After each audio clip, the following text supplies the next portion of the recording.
I'm Janice Hostegger. After 3 decades in the marketing business and many years of being an entrepreneur, I've learned a thing or two about marketing. Join me as we talk about marketing, small business, and life in between. Welcome to My Weekly Marketing.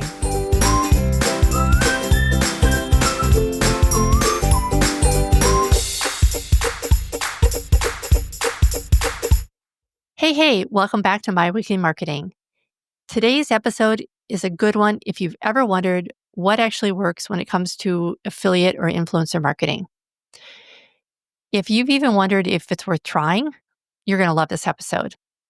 Listen, I know when we say influencer marketing, your brain might picture $1,000,000 contracts or private jets or someone whose entire job is looking fabulous on Instagram. But the truth is that you don't need to hire the Kardashians to make influencer marketing work for your small business. In fact, partnering with micro-influencers, which are creators with smaller but super engaged audiences, is a way more effective and affordable way to do this. Micro-influencers are people who have already had their audience's trust. So maybe it's parenting after 40, holistic wellness, career reinvention, or quirky handmade gifts. Whatever it is, their followers listen to them. As a small business, you can offer free product, an affiliate commission, a bundle of services, or even just a thoughtful partnership. It's not about throwing lots of money at reach. It's about building relationships with people who already talk to their customers that you're trying to reach. And when it's done well, that kind of word of mouth can snowball. So today on this episode, I'm chatting with the brilliant Aya Saad. Aya is CEO of the Vivian Agency, which is an affiliate and influencer marketing agency.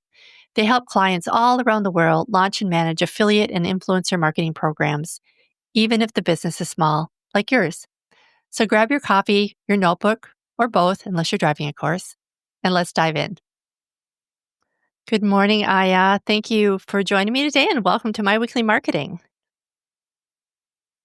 Thank you, and thank you for having me. So let's start with the basics. A lot of my customers are small business owners, and they don't really even know where to start with influencer marketing, especially if they have a small budget. How do you recommend that people start out? Yeah, I'd say the very first thing that any business owner should do is to do the research first. So, first of all, they need to do the research and come up with a strategy according to that research. Just because if you dive into affiliate and influencer marketing without a plan, you'll probably get lost. So, you need to do your research, look at your market, look at similar brands, look at your competitors, how they are collaborating with affiliates and influencers. What are they offering them in terms of commissions, in terms of value offering? Are they offering them free products? Are they offering them certain percentages of commission, bonuses, incentives? And look at the industry range for commissions in your industry. Look at different collaboration types. So, for example, you can collaborate with nano and micro influencers through the affiliate program. So, those influencers can become your affiliate, and you don't have to have a big budget for that. All you have to do is have them join your affiliate program, send them a product, ask them to actually use the product, make content about it, and they will be compensated through commissions that come from sales through their affiliate link or discount code. So this is a way to start. It might not work for the macro, mega, and celebrity influencers when you don't have a big budget. However, if you work with nano and micro influencers who have close-knit communities, who have high engagement rates with their audience, have done this before with other brands, you are very likely to find a lot of success when working with them, and you don't have to invest a lot in advance. You will just be investing the product that you give to them as a gift in order for them to try and share their own authentic experience. And you can actually get a lot from this. So you get a promotion on their social channel, you get lovely content that if they tag you as a collaborator, for example, on your social media, it also shows up on your accounts. So you're getting user-generated content from that. You could ask permission to reshare that content while giving them credit for it. So you get a lot of it by just building good relationships with those influencers. And because they have high engaged audience, an audience that really trusts their recommendations, they are very likely to make sales for you, and their audience is very likely to be convinced and influenced by their experience with your product or services. Um, and they definitely have the influence to get you those buyers and get you those new customers if you provide them with the tools and the value offering. And your value offering does not have to be a big chunk of money in advance. Okay. So, a couple of things that you mentioned that I have follow up questions on. First of all, how do you find out the information? Do you just reach out to the individuals and ask them about their commissions and that sort of thing? So typically, when you're doing your research initially from similar brands in your industry and from your competitors, you can know the range of commissions their affiliate programs is offering, because most of the time it's publicly displayed on their affiliate program page. Or if you just do a simple Google search about the industry standard, let's say for a clothing brand, the industry standard is around maybe 10 to 20%. If it's not something that is super luxurious, it's just something for maybe daily wear or sportswear, something that's for daily use. So you'll probably find that the commission standard is between 10 and 20%. And then what you need to do is to structure that offer properly to provide the best value for your influencers and affiliates. So maybe you're not able to offer them the whole 20%, but you can offer them 10% commissions and then a 10% discount for their audience. And that way they're also extending the value to their audience as well. And they are it's very likely that an audience would buy using a discount code, even if it's a very small amount, rather than with no discount at all, especially with social media influencers, because it's so easy for people to grab like the 5, 6 letter discount code from the video description. Or if it's similar, let's say, to their social media username or something, it's super easy for people to grab that discount code. And so you're able to track any sales that are coming from that influencer. And Mm. also you'll be able to attribute commissions to them. And in order for you to do that, you need to have a system in place. And there are a lot of affiliate softwares and platforms that you can use depending on your website builder. So, for example, if somebody is on Shopify, there is, I'd say, over 100 SaaS products. There are so many of them. Some of them even offer free trials in the beginning. You can start with something that is very small and then scale and upgrade and get the fancy features later on when you have a more established affiliate program. But you just need to start somewhere, even if it's small. You just need to have a place to track the sales and traffic coming from your affiliates and influencers. You need to identify the right affiliates and influencers for you. They need to be relevant and they need to relate to your product as well. Because if they don't really relate to the product, then even if they agree to promote it, their audience is just not going to be convinced. If it's someone like Mm. who never works out at all, and then out of nowhere they start promoting like a sportswear brand, and this is not their style, and they do not wear any sportswear at all, it's not going to be convincing to their audience. But if it's someone who's always in her leggings and sportswear, then it makes a lot of sense to the audience, and they believe that she actually likes the product, and they want to replicate that positive experience that the influencer has had with the brand. Gotcha. And they really have to know their ideal customer to do that for sure. Exactly. Absolutely. So the other thing I was asking about, a lot of my listeners have service-based businesses. Do you work with, or have you worked with service-based businesses to set up influencer marketing campaigns? Yeah, absolutely. Um, so the concept of affiliate marketing in general is to have people who have reach to your target audience or to your target customers spread the word about you. So the concept is really applicable to any type of product, service, even sometimes B2B products as well, because everyone thinks that affiliate and influencer marketing is just for B2C. But no, actually, even for services, even for B2B products, it is, or even B2B services, it is a very valid concept. You just need to find the right people who are able to convey the right message about your product to the right audience. That's all. It's all about being relevant. It's all about finding those thought leaders, those people that really relate to your service, that even if they're not in the I'd say the typical sense of influencer that we see on social media, even if they're maybe someone who has like a Facebook group and a very tight knit community that is interested in that specific service or in that specific product. It could be a thought leader or someone who is on LinkedIn who is very influential. It doesn't always have to be the Instagram lifestyle influencer who posts about their daily life. You just need to find the right people in your niche. And the same concept would apply. The more sales they refer to you, then they earn commissions from that, and that's it. Gotcha. So if I've never, or my listeners have never used influencer marketing or affiliate marketing, how do you even, well, let's just stick with influencer at this point. How do you know Mhm. if it's a good fit for your business? I would say how I know it's a good fit. To be honest, think that it applies to everyone. It can be applied if done right. It's something that I strongly believe in. If you find the right people, then it is applicable and it fits.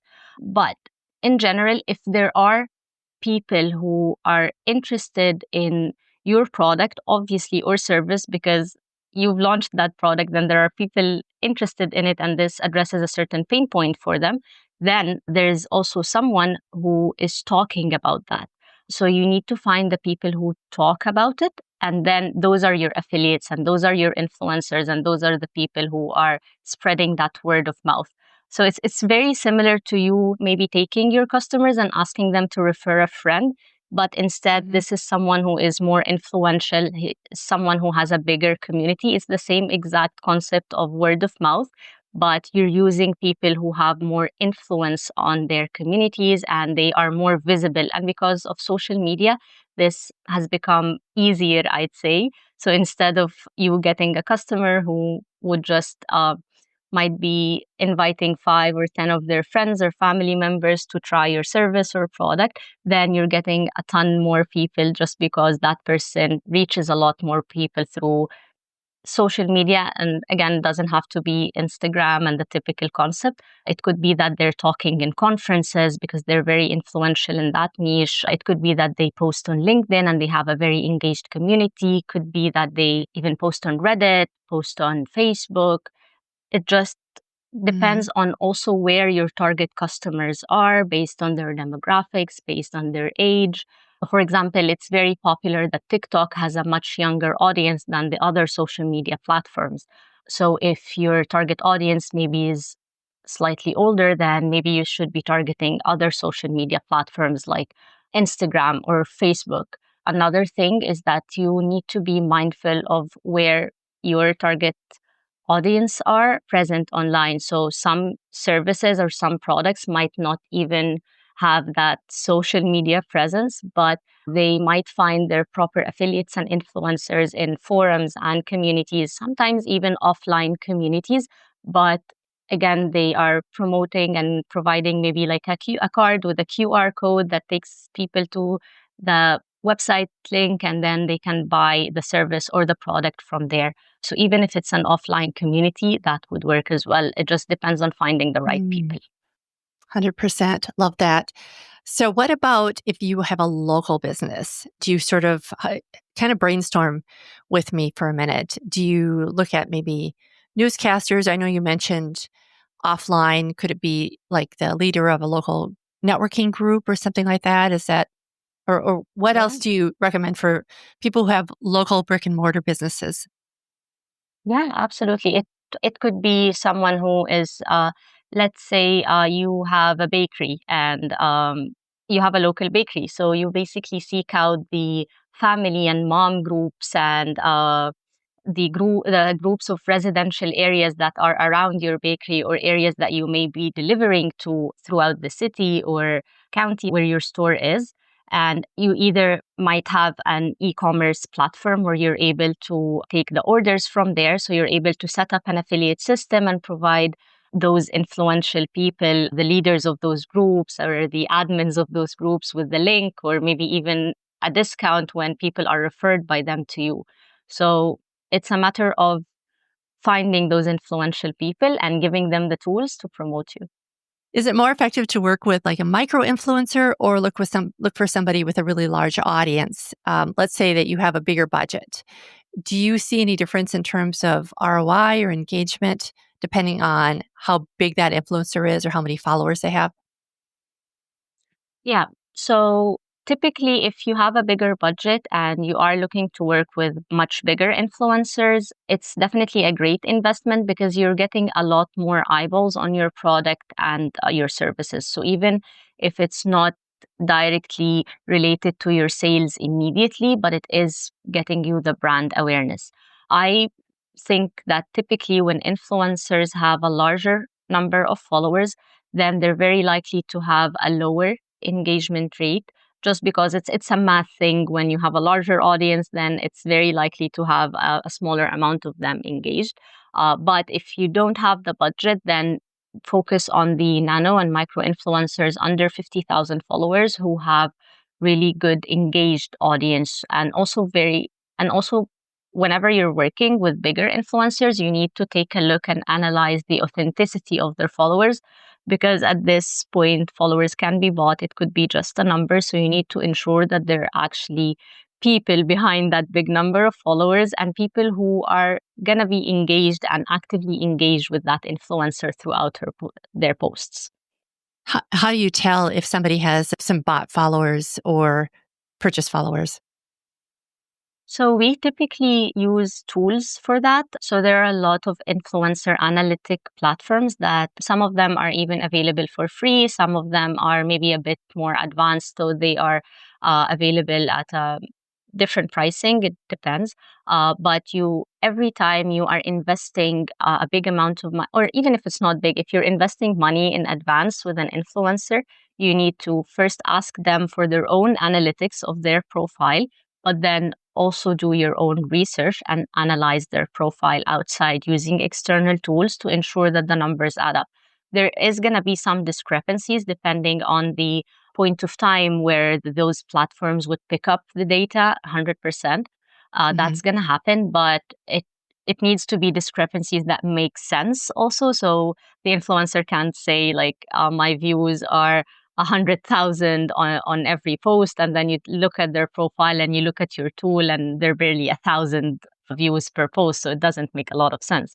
But if it's like 100,000 and then you find just a slightly smaller number, then okay, yeah, it's just a small discrepancy. It makes sense because it does happen that each platform would give you some discrepancies depending on the point of time where it grabbed the data. Hmm. Are there any other red flags that people should look for when choosing an influencer or signing a contract? I'd say if the influencer doesn't really show a lot of interest in your product and for them this is just another deal, then I don't really recommend working with that influencer because your product is not going to get the attention you want it to get from them. If your partnerships need to mean something, they need to mean something to the influencer and they need to mean something to you. So if you're investing money with an influencer, they need to be very aligned with your values. They need to be already a customer for your brand. They are the person that Mhm. is gonna buy that brand anyways, loves your brand, genuinely does have that relationship with you, because otherwise it doesn't sound authentic. And if you're just another deal on the table, you're just not gonna get that message properly out there. Because people can sense when somebody really, really likes something and when it's just the next A job. promotion that they had to do. Right, Yeah. right, yeah. So take us through the steps that you or a small business owner would go through when setting up an influencer campaign. So what does it look like behind the scenes? So, behind the scenes for us, I'd say we always start with research. So, getting to know the brand, their target, their market, and their competitors to ensure that the strategy that we come up with is actually going to make them stand out. And then the second thing would be the strategy. And the strategy is determining who you want to have as your affiliates and influencers, what are you going to offer them? Because you need to have an offer in place. It doesn't have to be set in stone. It needs to also have some flexibility and room for negotiation. However, you need to have an outline of what you're able to offer on a minimum level and a maximum level. Those are your limits and how much exactly you could offer. Also, what are your expectations from those affiliates and influencers? Are you mainly focusing on the sales? So you want the influencers themselves to have a sales approach, or you want them to be the type of people who are after the brand awareness more, or you want a mix? You need to also have certain expectations and what you are wanting to achieve from your affiliate and influencer marketing program. You would also need to do a lot of research and picking people and go for quality over quantity. You need to be consistent with your outreach because many times you reach out to someone. It's not that they're not interested. It's not that they mean to ghost you, but these people also have lives. And it just happens that your email fell through. You reached out to them at a really bad time in their life. These things happen, and many times when we are very consistent with outreach and follow-up, of course without being spammy, but being consistent, meaning letting them know that you have not forgotten about them and this deal is still on the table if they're willing to take it. Sometimes we've reached out to someone at month 1, never had a response from them despite the follow-ups, and then we reach out 6 months later and they are so excited, can't believe we're actually reaching out to them. They've seen the product, they really love it, and they want to be a part of it, and they actually never saw that first email we sent out.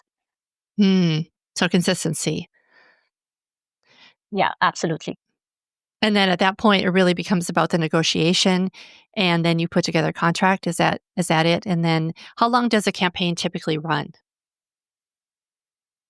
So I'd say for affiliate marketing, the campaign can be a lifetime campaign. So as long as they're promoting your product, they can earn commissions from that because they're only earning as long as they're making the sale. So for affiliate marketing, and when influencers are your affiliates, meaning earning on commission basis, then that's something that's very long term. It can be there as long as they want to be a part of the program and as long as you have that program live and running.